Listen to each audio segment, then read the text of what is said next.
मुलांनो, आजचा आपला टॉपिक आहे इलेक्ट्रिक फील्ड.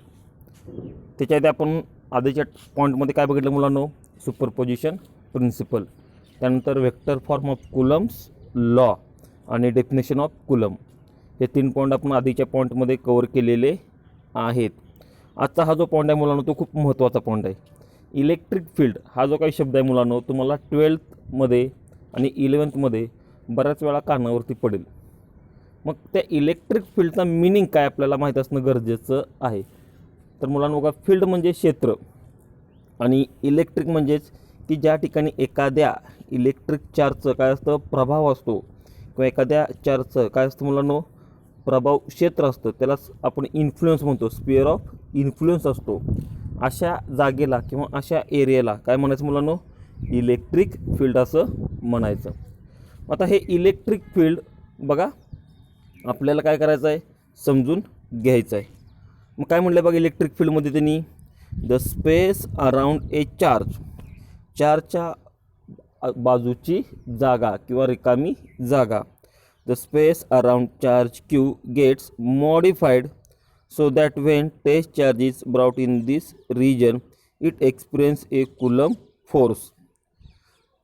समजा एखादा आपण चार्ज कन्सिडर केला आणि त्या चार्जची स्वतःभोवतीची काय असते मुलांनो, एक जागा असते, स्पेस असते, की त्या स्पेसमध्ये जर दुसरा एखादा चार्ज त्याच्यामध्ये एंटर झाला तर तो चार्ज काय करतो, त्याच्यावरती फोर्स ॲप्लाय करतो. This region around a charge object in which Coulomb force is experience by another charge is called as electric field. म्हणजेच ज्या पॉईंटला दुसऱ्या चार्जवरती काय करेल, तो चार्ज आपला फोर्स ॲप्लाय करेल, त्या पॉईंटपर्यंत त्या चार्जचं काय असतं मुलांनो, इलेक्ट्रिक फील्ड असतं. सोप्या भाषेत बघा, the space around to which exert a force or experience a force to another charge, this region or space is called as electric field. ज्या पॉईंटला दुसऱ्या चार्जवरती एखादा फोर्स लागू होतो किंवा एखादा फोर्स ॲप्लाय होतो, त्या जागेला, त्या रिजनला किंवा त्या क्षेत्राला काय म्हणायचं, त्या चार्जचं मुलांनो इलेक्ट्रिक फील्ड असं म्हणायचं. लक्षात आलं? परत सांगतो बघा, the space around to which experience, बघा, the space around to which experience a force to another charge by the point charge is called as electric field. ज्या रिजनमध्ये, ज्या स्पेसमध्ये एखादा पॉईंट चार्ज दुसऱ्या टेस्ट चार्जवरती काय करतो मुलांनो, फोर्स ॲप्लाय करतो, त्या जागेला काय म्हणायचं, त्याचं इलेक्ट्रिक फील्ड म्हणायचं. तुमच्या भाषेत मुलांनो काय म्हणायचं बघा, एरिया. लक्षात झालं? एरिया, की ज्या एरियामध्ये तुमचं चालतं, म्हणजे तुम्ही मित्र असाल किंवा तुमच्या आजूबाजूला असेल तर तुमचा एक चौक असतो, तुम्ही म्हणता ह्या चौकात ह्या व्यक्तीचं चालतं, ह्या व्यक्तीचं चालतं, म्हणजेच काय असतं रे मुलांनो, त्या चौकामध्ये त्याचं ते फील्ड असतं. लक्षात आलं? म्हणजे प्रत्येकाचं एक फील्ड असतं. उदाहरणार्थ अजून एक देतो तुम्हाला. तुमचं घर असेल, घराच्या बाजूनं रस्ता जात असेल तर रस्त्यावरून जाणाऱ्या लोकांना तुम्ही काही विचारत नाही, कुठं निघाला, काय चालला, कशासाठी आला. पण जर एखादा व्यक्ती तुमच्या घरापाशी आला किंवा घराच्या दारात आला तर तुम्ही त्याला विचारता कुठे, काय काम. कारण का? कारण ती व्यक्ती तुमच्या स्पेसमध्ये आलेली असते. तसंच एखादा चार्ज हा दुसऱ्या चार्जच्या स्पेसमध्ये जातो किंवा त्याच्या रिजनमध्ये जातो. लक्षात आलं? ज्या पॉईंटला गेल्यानंतर त्याच्यावरती फोर्स अप्लाय करतो, त्या पॉईंटपर्यंत त्या चार्जचं काय असतं मुलांनो, इलेक्ट्रिक फील्ड असतं. मग त्याने आता काय म्हटलं बघा पुढं बघा, द कुलम फोर्स बिटवीन. आता हा जो काही फोर्स आहे तो फोर्स आपल्याला काय करायचा आहे, कुठे अप्लाय होतो आहे आणि कुणावरती अप्लाय करतो आहे ते मॅथमॅटिकली राईट करायचं आहे. बघा, mathematically electric field is defined as the force experience per unit charge. काय म्हटलं त्यांनी, force experience per unit charge. Let Q, capital Q and small Q be the two charges separated by distance R. आता आपल्याला equation लिहायचं आहे. मग equation लिहिताना काय केलं त्यांनी, दोन चार्ज कन्सिडर केले मुलांनो. एक कॅपिटल क्यू की जो चार्ज काय करणार आहे, फोर्स एक्सपिरियन्स करणार आहे, कारण त्या चार्जच्या स्पेसमध्ये काय झालं आहे, दुसरा चार्ज मुलांनो एंटर झालेला आहे. मग तो चार्ज कोणता आहे मुलांनो, स्मॉल क्यू. आणि ह्या दोघांमधलं जे अंतर आहे मुलांनो ते किती आहे मुलांनो, स्मॉल आर एवढं आहे. The coulomb force between them is given bye. मग त्या दोघांमध्ये असणारा जो फोर्स आहे तो फोर्स कोणता असेल, एक तर मुलांनो फोर्स ऑफ अट्रॅक्शन किंवा फोर्स ऑफ रिपल्शन. म्हणून आपण काय म्हटलं त्याला, एक Coulomb force. The coulomb force between them is given by vector F, direction दिले is equal to 1/4 pi epsilon naught capital Q into small Q divided by R square into R cap unit vector R, where R cap is the unit vector. म्हणजे तो कोणत्या डायरेक्शनला आहे हे सांगण्यासाठी त्या ठिकाणी काय केलं मुलांनो, युनिट व्हेक्टर वापरलेला आहे. लक्षात आलं. त्यानंतर काय म्हटलं बघा, along the line joining Q to Q therefore the electric field due to charge Q is E is equal to F upon Q. सोप्या भाषेत काय तर हाच फॉर्म्युला काय लिहिला बघा त्यांनी, E इज इक्वल टू मुलांनो बघा E इज इक्वल टू बघा एफ अपॉन क्यू. आणि इलेक्ट्रिक फील्ड म्हणजेच काय म्हणतो आपण, फोर्स एक्सपिरियन्स किंवा फोर्स एक्झर्ट. कुणावरती एक्झर्ट करतो, की जो चार्ज त्या स्पेसमध्ये एंटर करतो किंवा त्या रिजनमध्ये एंटर करतो. म्हणून E is equal to F upon Q. ह्या फॉर्म्युल्यावरून सुद्धा तुम्ही डेफिनेशन मुलांनो लिहू शकता. A force experience to another charge at that point this region or space is called as electric field. मग आता एफची किंमत टाकली मुलांनो, एफची किंमत काय आहे, 1/4 pi epsilon naught Q capital Q into small Q upon R square into unit vector R. त्यानंतर Q टाकला खाली, स्मॉल क्यू खायचा आणि वरचा क्यू काय होईल मुलांनो, कॅन्सल होईल. शिल्लक काय राहील, E is equal to Q upon 4 pi epsilon naught R square into R cap. Small Q काय होईल मुलांनो, कॅन्सल होईल. हे तुम्हाला काय मिळेल, त्या ठिकाणी इलेक्ट्रिक फील्डचं मॅथमॅटिकली इक्वेशन मिळेल. The coulomb force acts across any empty space and does not need any intervening medium for its transmission. म्हणजे ज्यावेळी हा कुलम फोर्स आहे, हा कुलम फोर्स कुठं ॲक्ट होतो म्हणून सांगितलं त्यांनी, एम्प्टी स्पेसमध्ये किंवा व्हॅक्यूममध्ये. And does not need any intervening medium for transmission.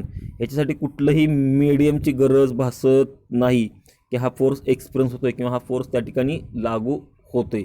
ते व्हॅक्यूममध्ये सुद्धा मुलांना त्या ठिकाणी लागू शकतो किंवा त्या ठिकाणी तो लागतो, हे ह्या वाक्यातून आपल्याला सांगितलेलं आहे. The electric field exist around a charge irrespective of the presence of other charges. ह्या वाक्याचा अर्थ काय होतो मुलांनो, की एखाद्या चार्जचं इलेक्ट्रिक फील्ड आहे हे कधी आपल्या लक्षात येतं, ज्यावेळी दुसरा चार्ज त्या ठिकाणी प्रेझेंट असेल तर. लक्षात आलं. जर दुसरा चार्ज मुलांनो तिथं प्रेझेंट नसेल तर त्या चार्जचं इलेक्ट्रिक फील्ड आहे हे आपल्या लक्षात येत नाही. मग काय म्हटलं बघा, द इलेक्ट्रिक फील्ड एक्झिस्ट. म्हणजे इलेक्ट्रिक फील्ड कधी असतं, अराउंड ए चार्ज, एखाद्या चार्ज भोवती, इरिस्पेक्टिव्ह म्हणजे लक्षात घ्या प्रेझेन्स ऑफ अदर चार्ज. म्हणजे ज्यावेळी दुसरा चार्ज त्या ठिकाणी प्रेझेन्स असेल तर आणि तरच आपल्या लक्षात येईल की त्या ठिकाणी काय, त्या चार्जचं इलेक्ट्रिक फील्ड आहे. मग त्याने डायग्राम दिल्या, डायग्राममध्ये सांगितले बघा, since the coulomb force is vector the electric field of charge is also vector is directed along the direction of Coulomb force experience by test charge. लक्षात आलं. कुलम फोर्स हा सुद्धा काय मुलांनो वेक्टर आहे आणि त्यामुळे इलेक्ट्रिक फील्डसुद्धा आपली मुलांनो काय वेक्टर क्वांटिटी आहे. मग काय म्हटलं बघा, इज डायरेक्टेड अलॉंग, कोणत्या दिशेला असतो, is directed along the direction of Coulomb force. ज्या डायरेक्शनला फोर्स आहे त्याच डायरेक्शनला काय असते मुलांनो, इलेक्ट्रिक फील्ड असते. The magnitude of electric field at distance R from the point charge Q is small at all points.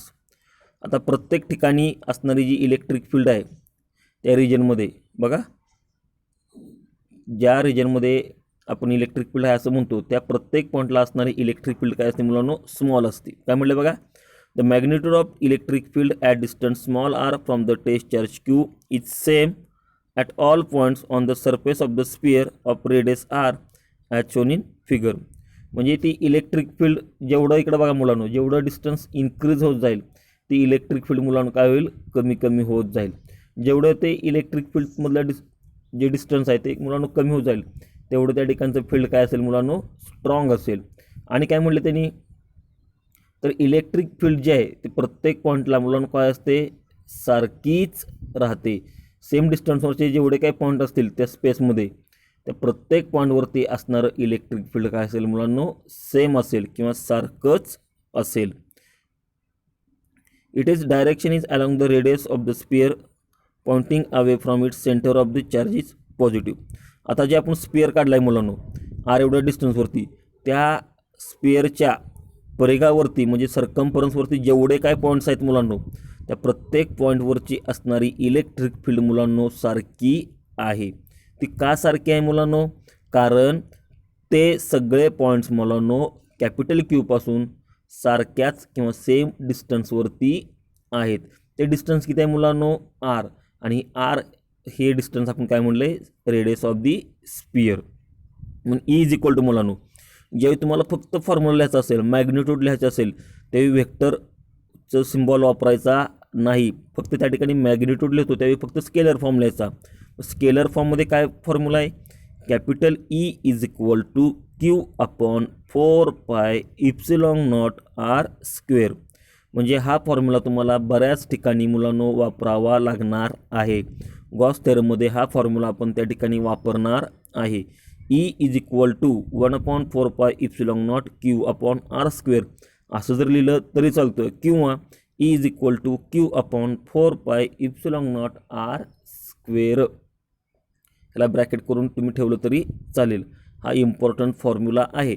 याच्यावरची तुम्हाला एक्झाम्पल 12thला पण आहेत, 11thला पण आहेत आणि CETला पण आहेत मुलांनो, लक्षात आलं. त्यामुळे हा फॉर्म्युला खूप महत्त्वाचा आहे. नंतर काय म्हटलं बघा, the SI unit of electric intensity is newton per coulomb. काय म्हटलं त्यांनी, newton per coulomb. Practically electric field is experience in volt per metre. म्हणजे व्होल्ट पर मीटर सुद्धा युनिट आहे मुलांनो, आणि न्यूटन्स पर कुलम हे खूप महत्त्वाचं वाक्य आहे. तुम्हाला खाली ऑप्शन असतात, which of the following is the SI unit of electric field intensity किंवा इलेक्ट्रिक फील्ड असं म्हटलं जातं. त्यावेळी खाली ऑप्शन असतात, A newtons per coulomb, B volt per metre, option C XYZ आणि option D both A and B. तर उत्तर काय तुमचं, बोथ ए अँड बी. लक्षात आलं. व्होल्ट पर मीटरसुद्धा युनिट आहे मुलांनो, आणि न्यूटन्स पर कुलमसुद्धा मुलांनो युनिट आहे. डायमेन्शनल फॉर्म्युला काय बघा, कॅपिटल ईचा E is equal to formula काय असतो, एफ अपॉन क्यू. एफ म्हणजे मुलांनो force, 1 in length, 1 in mass, -2 in time, divided by charge. Charge म्हणजे मुलांनो करंटच्या डिफिनेशन वापरली. ए म्हणजे मुलांनो करंट, 1 इन करंट आणि 1 इन टाईम.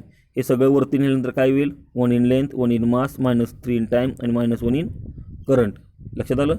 हे सगळं कधी समजेल तुम्हाला, ज्यावेळी तुम्हाला त्याच्या बेसिक कन्सेप्ट्स मुलांनो माहीत असतील. डायमेन्शनचा फर्स्ट जो टॉपिक आहे मुलांनो तो खूप महत्त्वाचा टॉपिक आहे. त्याच्यावरून तुम्हाला प्रत्येक क्वांटिटीची डायमेन्शन्स काढता येते किंवा काढता आली पाहिजे. लक्षात आलं. परीक्षेला प्रश्न कसा विचारतात, डिफाईन इलेक्ट्रिक फील्ड. काय विचारतात मुलांनो, डिफाईन इलेक्ट्रिक फील्ड. आणि पुढचा प्रश्न विचारतात मुलांनो, डिफाईन इलेक्ट्रिक फील्ड इंटेन्सिटी. काय विचारतात, डिफाईन इलेक्ट्रिक फील्ड इंटेन्सिटी. लक्षात आलं. काही विचारलं तर तुम्हाला ते लिहिता आलं पाहिजे. आता पुढचा जो पॉईंट आहे मुलांनो काय पडलं आहे, electric field intensity due two point charge in material medium. काय म्हणलं आहे, electric field intensity due two point charge in material medium. आता हे समजून घ्यायच्या आधी तुम्हाला जाता जाता सांगतो, इलेक्ट्रिक फील्ड आणि इलेक्ट्रिक फील्ड इंटेन्सिटी ह्या वेगवेगळे शब्द आहेत. लक्षात घ्या मुलांनो. इलेक्ट्रिक फील्ड म्हणजे the space around to which, काय म्हणलं आहे, the space around to which exert और experience a force. This region किंवा this space is called as electric field. आणि इलेक्ट्रिक फील्ड इंटेन्सिटी म्हणजेच काय, electric force experience at that point charge in a distance किंवा in a space is called as electric field intensity. दोघांचे definition मुलांनो वेगवेगळे आहेत, दोघांचे मिनिंग्स वेगळे आहेत. इलेक्ट्रिक फील्ड म्हणजे प्रभाव क्षेत्र आणि इलेक्ट्रिक फील्ड इंटेन्सिटी म्हणजे त्या एक्झिस्ट पॉईंटला असणारं किंवा त्या एक्झिस्ट पॉईंटला लागू होणारा फोर्स किंवा त्या पॉईंटला असणारा फोर्सची मॅग्निट्यूड. लक्षात आलं, त्या पॉईंटला काय म्हणायचं, इलेक्ट्रिक फील्ड इंटेन्सिटी. आणि ही इंटेन्सिटी डिस्टन्स वाढेल तसं कमी होत जाते आणि डिस्टन्स मुलांनो डिक्रीज होत जाईल तसं काय होते मुलांनो, कमी होत येते. लक्षात आलं, हे दोन वेगवेगळे पॉईंट आहेत. लक्षात आलं, हे दोन वेगवेगळे पॉईंट तुम्हाला व्यवस्थित समजले पाहिजेत. उद्याच्या तासाला काय करू आपण, electric field intensity due two point charge in material medium, हे जे काही इक्वेशन आहे मुलांनो ते काय करू आपण नेक्स्ट लेक्चरला कंप्लीट करू. धन्यवाद.